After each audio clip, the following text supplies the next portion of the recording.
And joining us now to talk more about Italy and their chances as they get set for the next round of the competition is Marco Messina. Marco, I would ask you how you were feeling yesterday, but thankfully for us, we have photo evidence of what Marco's reaction was when that draw happened. My guy, you look like you're in pain. He's stunned. Hello, darkness, my old friend. That's a look of like, I'm over it. I'm done. I have nothing left to give. My heart has been. That was 98 minutes torn. of suffering. Yeah, 98 minutes of suffering, and just finally we get a 1-1. And you know what it was? I've also been scarred with late goals that the VAR is going to take something away. I was like, for sure, with the way that this game has been going, there was a foul in the build-up that I didn't see, so I wasn't celebrating, and the whole match was tough. And yeah, that's my reaction at the 1-1. So Marco, that's what my father-in-law looked like at my wedding. Oh, stop it. I'm not making that up. It was also Father's Day, by the way. Well, maybe you should have picked a different day. Come on now. Did it on purpose. Marco, we talked about it earlier. Italy get out of the group of death in second place. It's still a successful group stage to be able to advance.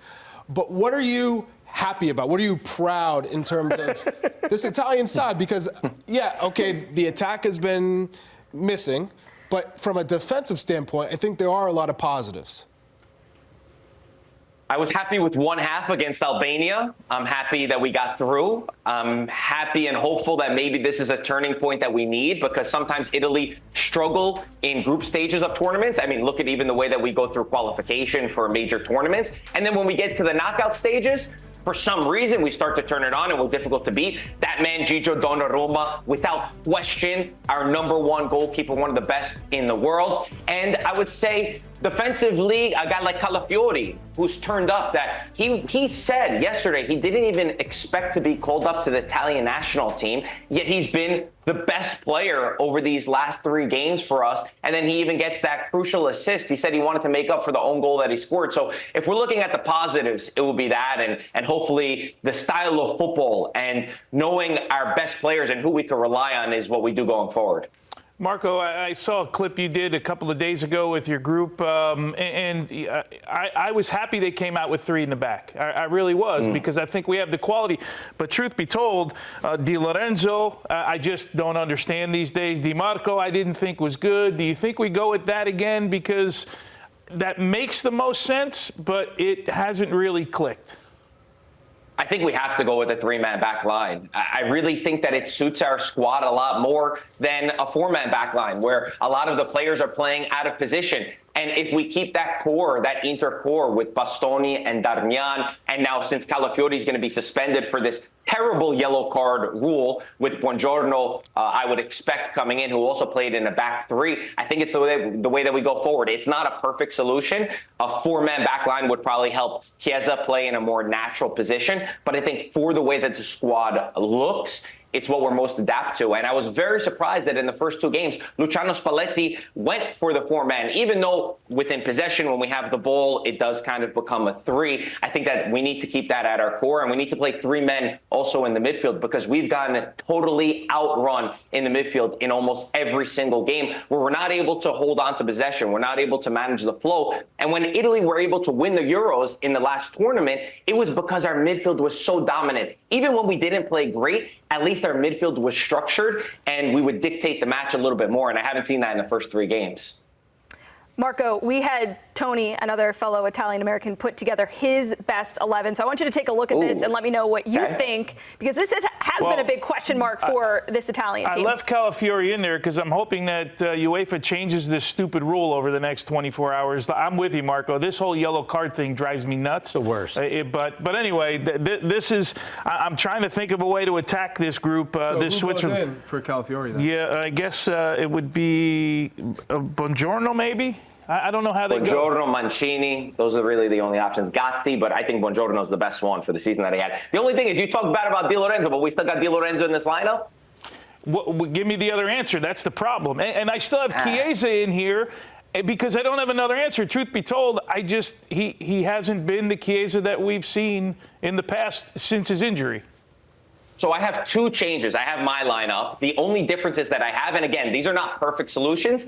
I threw Fagioli in there because I think that he'll help be a little bit more calm on the ball. Again, not saying that he's going to be the superstar, but I think that he could get into this lineup in the midfield three because he's calm in possession.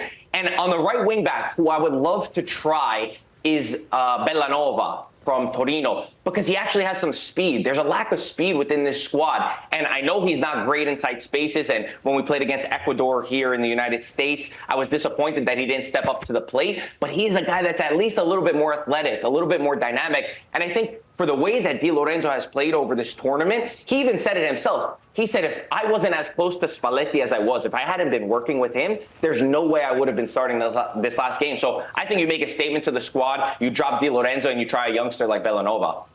I want to ask you a question. And I know the last time we spoke, you were a little upset at me about a dig at your looks, and I think your hair looks wonderful today, by the way. So I want to give you a moment to shine, Marco. I'm going to ask you to do me a favor. I'm going to give you the opportunity to walk into a room. It's only going to be one other person in that room, and that is Spalletti.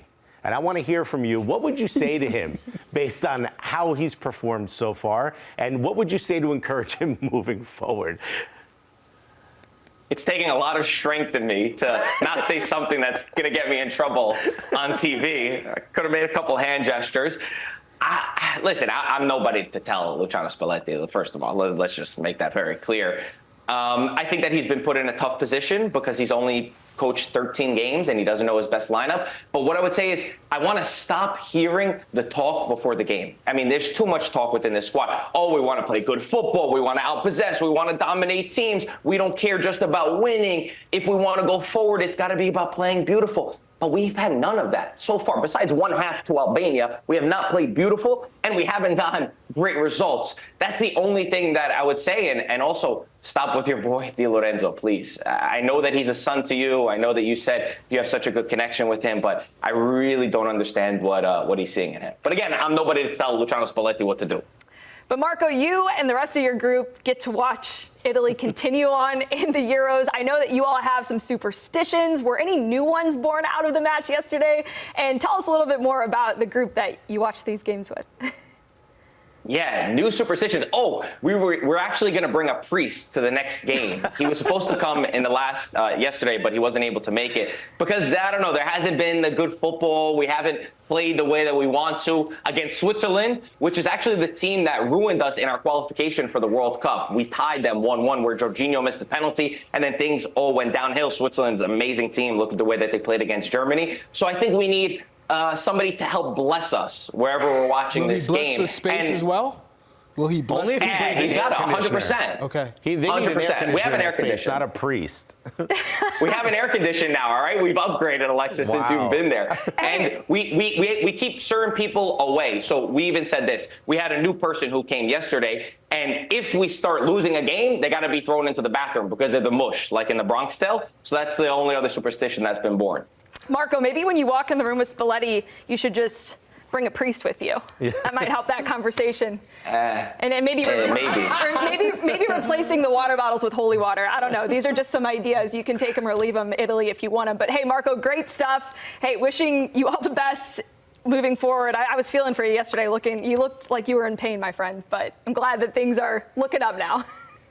Thank you. Thank you. Listen, Italy in the knockout stages is a different team. I hope we see better football and watch out for us. And if we have to play England again, I want to live stream Poppy Miller and I, in case that happens. Yes. I'm just putting it out there. Penalty Love kicks. it. Okay. Hey. Italy go to penalty kicks. Are you confident because Donnarumma has been so good, or are you on the flip side, you don't know who's going to step up and convert on each attempt? Yeah, I saw the Spalletti actually gave a quote on who the penalty kick takers were, and it was kind of scary, the quality that he was talking about in there. But Donnarumma is great at saving penalties. If we go up against England, I'm definitely confident because they can't win a penalty shootout. Oh, okay. Hey, I'm liking this live stream idea with Marco and Poppy. That'll be good stuff.